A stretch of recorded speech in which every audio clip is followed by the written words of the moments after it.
My boyfriend said, "Either add me to the lease or I'll tell police you're controlling me after living in my guest room for 3 months." I said no. He called 911 anyway. He expected sirens for me, but when the officer checked one detail, everything flipped. My name is Rachel. I'm 33 years old, single now, obviously, and I learned the hard way that letting someone move into your guest room out of kindness can turn into a nightmare you never saw coming. 3 months ago, I met him at a mutual friend's birthday party. He was charming, funny, and we hit it off immediately. We started dating within a week. Things moved fast, maybe too fast, but I was lonely, and he seemed genuinely interested in me. About 3 weeks into dating, he mentioned his roommate situation was falling apart. His lease was ending. His roommate was moving in with a girlfriend, and he was scrambling to find something affordable. He didn't outright ask to move in, but he kept bringing it up, dropping hints about how stressed he was, how he might have to move back with his parents 2 hours away. I felt bad for him. I have a 3-bedroom condo that I own outright, inherited from my grandfather. 1 bedroom is mine, 1 is my home office, and the 3rd is basically a guest room with a bed and some storage. I offered to let him stay there temporarily while he found a place. I made it clear, temporary guest room, not moving in together as a couple. He agreed enthusiastically, said he'd be out in a month, 2 tops. That was my first mistake. He moved in with 2 suitcases and a cheerful attitude. The first week was fine. He kept to himself mostly, cooked dinner a few times, and we'd watch movies together in the evenings. But by week 2, I started noticing things. His stuff was spreading throughout the condo. His toiletries took over half my bathroom counter. His clothes appeared in my laundry hamper. He'd rearranged my kitchen cabinets without asking because it made more sense this way. When I brought it up gently, he laughed it off. "We're practically living together anyway, babe. What's the big deal?" I explained again that this was temporary, that he was a guest, and that I needed my space respected. He apologized, said he understood, promised to be more mindful. For about 3 days, he was. Then it all crept back. By week 6, he'd stopped looking for apartments. I'd ask him about viewings or applications, and he'd always have an excuse. That place was a scam listing. The landlord was creepy. "It's too expensive. I need more time to save up." Meanwhile, he'd quit his job at a coffee shop, claiming his manager was toxic and he needed a mental health break. I didn't push it at first because everyone needs time to regroup, right? But then he stopped contributing anything. No rent, no groceries, no utilities. When I asked him about it, he said, "I thought we were together. I didn't know you were going to nickel and dime me." That threw me off. I wasn't asking him to pay half of anything, just to contribute something, anything, while he lived in my home rent-free. "I'm not nickel and diming you," I said one evening after he'd ordered $50 worth of delivery food on my credit card without asking. "But you're living here for free and not even looking for work. That's not fair." He stared at me like I'd slapped him. "Wow, I didn't realize you were this kind of person. I'm going through a rough time and you're worried about money." "It's not about the money, it's about respect and effort." He stormed off to the guest room and didn't speak to me for 2 days. By month 3, I'd had enough. I sat him down and told him he needed to leave by the end of the month. I'd even offered to help him find a place, cover his first month's rent if money was tight, anything to make the transition easier. I wasn't trying to be cruel. I just wanted my home back. That's when everything turned. He didn't yell or cry. He just looked at me very calmly and said, "You know, if you kick me out, I could tell people you've been controlling me, that you won't let me leave, that you've been financially abusing me." I actually laughed because I thought he was joking. "What are you talking about? I've been living here for 3 months. I could say you forced me to quit my job, that you isolated me. People would believe me." My stomach dropped. "Are you serious right now?" "Add me to the lease," he said, still calm. "Make this official. Then we don't have any problems." "Absolutely not. This is my home. You were supposed to be here temporarily." He shrugged. "Then I guess I'll have to protect myself. If you try to force me out, I'll call the police and tell them you're controlling me, that I'm scared of you. They take that stuff seriously." I stared at him, trying to process what was happening. This person I'd tried to help, who I'd opened my home to, was now threatening to falsely accuse me of abuse if I didn't put his name on my property, the property I owned, that my grandfather left me. "Get out," I said quietly. "Pack your stuff and get out tonight." "No," he said, crossing his arms. "You can't make me. I live here now. I have rights." I pulled out my phone. "I'm calling the police." "Go ahead," he said with this smug little smile. "Tell them you're trying to kick out your boyfriend who's been living with you. See what they say." I didn't call that night. I was too angry, too shaken. Instead, I locked myself in my bedroom and started researching tenant rights in my state. Turned out he wasn't completely wrong. After 30 days, even without a lease, he could potentially claim tenancy. I'd have to formally evict him, which could take weeks or months. The next morning, I told him he had until the end of the week to leave, or I'd start formal eviction proceedings. He smiled at me. You really want to do this the hard way? You're the one making it hard. Fine, he said, pulling out his phone. Let's see what the police think. He dialed 911 right in front of me. Update 1. I stood there in complete disbelief as he spoke to the dispatcher. His voice had changed entirely, lower and strained, shaky, scared. Yes, hi, I need help. My girlfriend is trying to force me out of our home, and I'm scared. She's been controlling my finances, and now she's threatening me. He was looking right at me as he said it, that same calm expression under the performance in his voice. No, she's not being physically violent right now, but I don't feel safe. Yes, I'll stay on the line. My heart was pounding. I knew I hadn't done anything wrong, but I also knew how this looked. He'd been living in my home for 3 months. He'd had mail delivered here. He could show text messages of us being together, photos of him in my condo. Without context, it could look like we lived together and I was kicking him out maliciously. I grabbed my phone and started recording. Not video, just audio. I didn't say anything, just let it run in my pocket. 2 officers arrived within 15 minutes. 1 male, 1 female. They separated us immediately, taking him into the living room and me into the kitchen. The male officer, probably mid-40s with graying hair, asked me to explain the situation. I took a breath and laid it out as clearly as possible. 3 months ago, I offered to let him stay in my guest room temporarily while he found an apartment. This is my condo. I own it outright. And he was never on any lease or agreement. He was supposed to leave after a month or 2. He stopped looking for places, quit his job, and has been living here rent-free. Today, I asked him to leave, and he threatened to falsely accuse me of abuse if I didn't add him to the lease. Then he called you. He wrote everything down. Do you have any proof this is your property? Yes. All the documentation, deed, mortgage payoff, tax records, everything. I can pull it up right now. And he's been here 3 months? Yes, but as a guest. I have text messages from when he first asked to stay where I specifically said it was temporary. Can I see those? I showed him the messages. There it was, clear as day. Him. My lease is up in 2 weeks and I'm panicking. My roommate is bailing and I can't afford a place on my own right now. Me. You can stay in my guest room for a bit while you figure things out. Just temporary, though. Him. Oh my God, thank you so much. Just a month or 2, I promise. The officer read through them, nodded, and then asked, Has there been any physical altercation between you two? Any threats? No. The only threat was from him, saying he'd accuse me of controlling him if I didn't put him on the lease. Did anyone witness that? No, just the 2 of us. But I started recording on my phone after that conversation. I have the audio from when he called 911. His eyebrows went up. You recorded him? Yes. Is that legal here? He paused. This is a one-party consent state, so yes, can I hear it? I played him the recording. You could hear everything. His fake, scared voice on the phone. And if you listened close enough before he dialed, you could hear the tail end of our conversation where he said, Let's see what the police think. The officer's expression shifted.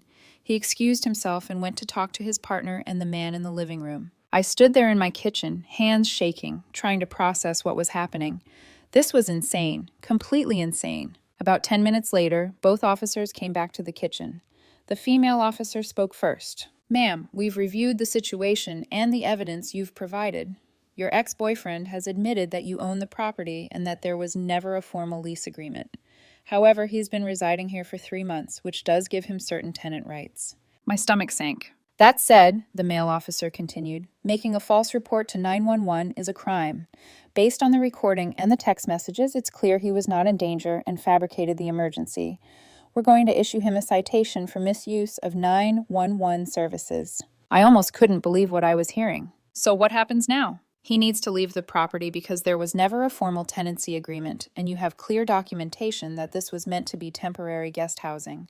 We're not treating this as an eviction matter. However, we're giving him 72 hours to collect his belongings and vacate. If he refuses, then you can pursue formal eviction, but given the circumstances and the false report, we're advising him to leave voluntarily. The female officer added, "We're also going to include in our report that he attempted to manipulate emergency services to gain leverage in a civil dispute. That's going in the system." They went back to the living room. I could hear raised voices, him arguing, them firmly repeating the 72-hour time frame. Then he came storming into the kitchen, grabbed his jacket, and looked at me with pure hatred. "This isn't over," he hissed. "You're going to regret this." "You need to leave now," the male officer said from behind him. "You can come back tomorrow with someone to help you pack, but tonight you need to go somewhere else." He left, slamming his door hard enough to rattle the frame. He didn't come back the next day or the day after that. 72 hours passed, and all his stuff was still in the guest room. I texted him once. "You have until 6 p.m. today to get your belongings, or I'm putting them in storage and changing the locks." No response. At 6:01 p.m., I called a locksmith. By 8 p.m., I had new locks on all the doors. I packed up everything of his carefully and put it in boxes in my building's storage unit. I documented everything with photos and timestamps. I thought that was the end of it. I was wrong. 2 weeks later, I got a letter from a lawyer. He was suing me for illegal eviction, emotional distress, and financial damages. He claimed I'd forced him to quit his job, isolated him from friends and family, and then violently removed him from our shared home. The demand was for $15,000. I immediately contacted a lawyer of my own. She read through his complaint and actually laughed. "This is ridiculous. You have documentation, witnesses, and a police report showing he made a false 911 call. He has no case." "So what do I do?" "We respond. We present your evidence, and this gets thrown out probably. But you should file a countersuit for harassment and abuse of process." I did exactly that. My lawyer sent a response with all the evidence: text messages, the recording, the police report, my property documentation, even security camera footage from my building showing him coming and going freely for 3 months, showing no signs of being controlled or isolated. We filed a counterclaim for legal fees, harassment, and defamation. His lawyer dropped him within a week of seeing our response. But he still didn't stop. He went on social media, created posts on his accounts claiming I was an abuser, that I'd manipulated him, controlled his finances, and then had him arrested when he tried to stand up for himself. He didn't use my name, but he used enough details that people who knew both of us could figure it out. My phone started blowing up.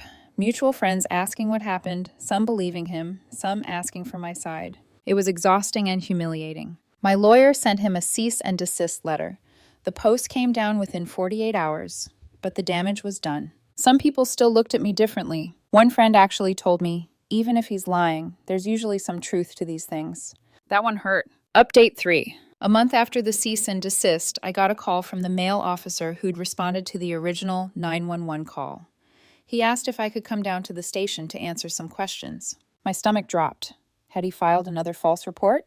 When I got there, the officer explained that he'd been arrested. After our situation, he'd apparently pulled the same stunt with someone else.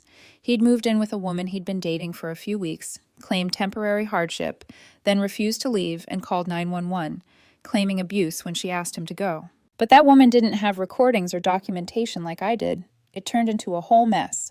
Cops came multiple times, and eventually they started digging into his history. That's when they found the pattern. I wasn't the first. I was the third. He'd done this twice before in other cities, moved in with women under the guise of temporary help, established tenancy, then either extorted them for money or refused to leave until they paid him to go away. In one case, the woman had actually paid him $3,000 just to avoid the hassle of eviction. In another, he'd lived rent-free for 7 months before she finally went through formal eviction. The officer told me they were building a case against him for fraud and extortion. They wanted my testimony and evidence for the prosecution. I gave them everything. Update 4. About 6 weeks after I testified, I got another unexpected call. This time it was from one of his previous victims, the woman who'd paid him $3,000 to leave. She'd gotten my number from the detective handling the case and asked if we could meet for coffee. I was hesitant at first, but honestly, I was curious. I wanted to know if her experience matched mine, if there were warning signs I'd missed that she'd caught, or vice versa. We met at a cafe downtown on a cold afternoon. She was older than me, maybe late 30s, and she looked tired. The kind of tired that comes from being burned by someone you trusted. "Thanks for meeting me," she said as we sat down. "I know this is weird, but I needed to talk to someone who actually gets it." I nodded. "Trust me, I get it." She told me her story. She'd met him at a community event about 8 months before I did. Same charming personality. Same sob story about needing temporary help. Same rapid escalation. She'd let him stay in her spare room for just a few weeks, and he'd ended up staying 7 months. When she finally tried to evict him properly, he'd made her life hell. Constant 911 calls claiming harassment, posts on social media, even showing up at her workplace trying to talk. Eventually, she'd paid him $3,000 just to sign a document saying he'd vacate and never contact her again. I felt like such an idiot, she said, stirring her coffee absently. My friends told me I was being scammed, but I kept making excuses for him. He was so convincing. Same, I admitted. I ignored every red flag because I wanted to believe I was helping someone who actually needed it. She leaned forward. But here's the thing I wanted to tell you. After the detective contacted me about the case, I did some digging. Posted in some online forums, reached out to people in cities where he'd lived before. My stomach tightened. I found 2 more women. 2 more who he'd done this exact thing to, but they never reported it because they were embarrassed or scared he'd retaliate. My blood ran cold. How many women has he done this to? At least 7 that I found, probably more. She pulled out her phone and showed me screenshots of conversations. Different women, different cities, same story repeated over and over. Move in temporarily, establish tenancy, refuse to leave, threaten or extort, then disappear to the next city and do it again. The detective doesn't know about all of these yet, she continued. Some of these women are willing to come forward now that there's an actual case, but they need to know they're not alone. I'm trying to connect everyone so we can present a united front. I felt sick. This wasn't just a bad relationship or a man making poor choices. This was calculated, systematic, predatory behavior. He'd done this for years, refined his approach, knew exactly what to say and when to say it. What do you need from me? I asked. I'm putting together a document with everyone's timeline, evidence, and testimony. If you're willing, I'd like to include yours. The prosecutor says the more victims who come forward, the stronger the case gets. Right now, he's only charged based on 3 incidents, but if we can show this is a long-term pattern, they can add more charges. I agreed immediately. Over the next few weeks, I connected with the other victims through a group chat she'd set up. Hearing their stories was both validating and infuriating. We'd all fallen for the same script. All ignored the same red flags. All felt the same shame and confusion when it fell apart. One woman had lost her job because he'd caused so many disruptions at her workplace. Another had to move to a different state to get away from his harassment. One had been engaged before she met him, and he'd managed to destroy that relationship by convincing her fiancé that she was cheating. The detective assigned to the case was blown away when we presented everything. Within 2 weeks, additional charges were filed. Multiple counts of fraud, extortion, identity theft. He'd apparently opened credit cards in 2 of the victims' names. And harassment. His public defender tried to negotiate a plea deal, but the prosecutor wasn't having it. With 7 victims and documented evidence spanning 5 years, this was going to trial. Final update. The trial took place 4 months later. All 7 of us testified. It was surreal sitting in that courtroom, watching him in an orange jumpsuit, knowing that every manipulative tactic he'd used on me, he'd used on 6 other women before me, and probably would have continued using on more if he hadn't been stopped. His defense tried to paint us as bitter ex-girlfriends seeking revenge. They claimed he was just a man down on his luck who'd had a series of bad relationships. But the evidence was overwhelming. Text messages, recordings, police reports, financial records, social media posts. The pattern was undeniable. The jury deliberated for less than 4 hours. Guilty on all major charges. Sentencing came 2 weeks later. The judge was harsh. 3 years in prison, followed by 5 years probation with strict conditions. He was ordered to pay restitution to all 7 victims, attend mandatory counseling, and register on a database for tenant fraud, something I didn't even know existed but apparently does in some states for repeat offenders. He'd also have to disclose his conviction to any future landlords or romantic partners he tried to live with, and he was prohibited from entering into any informal housing arrangements for the duration of his probation. The judge made a statement before sentencing that stuck with me. You systematically targeted vulnerable, kind-hearted individuals and weaponized their compassion against them. You turned homes into battlegrounds and weaponized systems designed to protect abuse victims. Your actions have not only harmed your victims financially and emotionally, but you've made it harder for actual abuse victims to be believed and protected. After sentencing, I stood outside the courthouse with the other 6 women. We'd formed an unexpected bond through all this, a strange sisterhood of women who'd survived the same predator. We exchanged contact information, promised to stay in touch, and then went our separate ways. That was 8 months ago. He's currently serving his sentence. I've received about $4,000 in restitution so far, paid in small installments from his prison wages. It'll take years to get the full amount, if I ever do. But honestly, the money stopped mattering a long time ago. The mutual friend who introduced us reached out several times to apologize. She felt responsible even though she'd had no way of knowing. Eventually, I told her to stop apologizing. Nobody could have predicted this. That's what made him so dangerous. I still live in the same condo. The guest room is now a proper home office with a desk, bookshelves, and a comfortable chair. I painted over the walls, replaced the furniture, made it completely mine. There's no trace of him left in my home. I'm dating someone new now, have been for about 3 months. He's kind, respectful, and has his own apartment that he loves. When he mentioned his lease was ending and he was thinking of moving, I felt my chest tighten, that old panic creeping in. But then he showed me listings he was excited about, talked about neighborhoods he wanted to explore, asked my opinion without expecting me to solve his problems. That's when I realized the difference. This is what normal looks like. Partnership without parasitism, kindness without manipulation. Someone who values my help without weaponizing it. I'm not the same person I was a year ago. I'm more cautious, more aware of boundaries, quicker to trust my instincts when something feels off. Some people might call that jaded or cynical. I call it educated. The other victims and I still have a group chat. We check in occasionally, share updates, offer support when one of us has a bad day or a triggering moment. Last month, one of them got engaged. Another bought her first house. We're all moving forward slowly but surely. Looking back, the scariest part wasn't the false accusations or the legal battles or even the money. It was how close he came to succeeding. How easily the system could have been turned against me if I hadn't documented everything.